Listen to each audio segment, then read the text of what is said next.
dans Apocalypse chapitre 19, versets 1 à 21, dans la version authentique originelle, il dit « Puis je vis dans la vision, virgule, dont c'est celui qu'on appelle Jean. À une époque très reculée dans l'Afrique ancestrale, il a eu des révélations divines, il est sorti de son corps. » Vous voyez, c'est un veilleur qui l'accompagnait. Et durant sa sortie, durant son voyage spirituel, on ne va pas dire ici voyage astral, mais durant son voyage spirituel, dans une vision, il a vu à quoi correspondait le paradis. Une petite, on va dire une facette du paradis. Et ici, il va donner quelques descriptions de ce qu'il a vu. Et vous verrez que ça n'a rien à voir avec ce que beaucoup de personnes essaient de montrer aux gens. Des fausses visions que ces gens de personnes viennent annoncer, ces hérésies. Ici, Lakisame va donner la vision qu'il a eue du paradis. Puis je vis dans la vision, virgule, le paradis. Le paradis. Dans le paradis, dans le grand ordre des choses. Il y a point ici. Et j'entendis du Djopele et Petit. Djopele et Petit sont des trônes. C'est un trône. Dans du Djopele et Petit, une voix, une forte voix qui disait, deux points, voici la demeure éternelle de tous les initiés et non initiés graciés. Donc, Lakisame ici, qui est Jean, a vu par la vision, d'abord il avait un puissant Djopele et Petit, c'est-à-dire un trône. Un trône. Quand on dit ici trône, ça ne veut pas dire le trône où les rois vont s'asseoir, ainsi de suite. Non, c'est pas ça. Ce sont des trônes, ce sont des créatures, ce sont des entités vivantes, conscientes, mais d'une autre, c'est-à-dire d'une autre appellation, si vous voulez, un autre nom, mais on les appelle des trônes, dont le Djopele et Petit ici. Et il entendait qu'il y avait une voix qui sortait du Djopele et Petit, de ce trône-là, qui disait, voici la demeure éternelle de tous les initiés et non initiés graciés. Maintenant, quand il entend, il comprend ce langage. Pourquoi il comprend ce langage?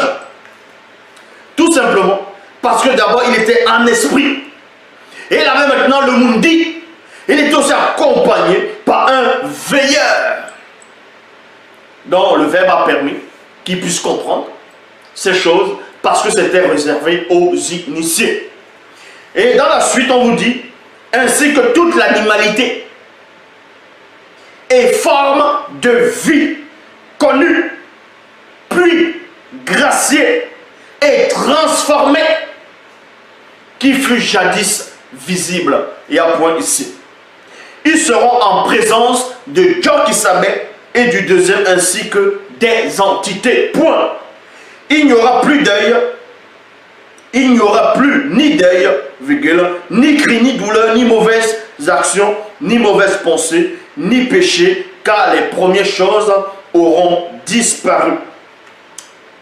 Et lors de la manifestation, de la représentation spirituelle, de l'image des deux, tous ceux connus qui seront sauvés par l'entité connue, sous le nom de l'arbre de vie, virgule, le principe substantiel des vies, dans l'arbre de vie, entre parenthèses, livre de vie, verront la manifestation de la gloire de Tété par eux. Point. Car toutes choses issues du péché ont disparu selon la manifestation de la volonté de Tété. Et le puissant veilleur me dit, deux points, écris après que tu sois retourné dans le physique pour l'envoyer aux initiés et aux non-initiés graciés. Car ces paroles sont véritables. Celui connu qui vaincra héritera ces choses dans le paradis, dans le paradis. Mais, malheur, mais pour les lâches, les incrédules, les abominations, les meurtriers, les impudiques, les enchanteurs, les idolâtres et tous les menteurs, leur part sera dans le puits, dans le puits de l'oubli éternel, au premier niveau, après avoir reçu le châtiment des châtiments non visibles, dans le tourment des tourments virgule, qui est la seconde mort. Point. Mais ici, on n'est pas en train de parler de l'enfer. C'est pas ça. Puis, un des 7, Ba Mouloloma, dont Onge, qui tenait les 7 coupes remplies des 7 premiers fléaux, vint et m'adressa la parole en disant, viens, je te montrerai le mystère, de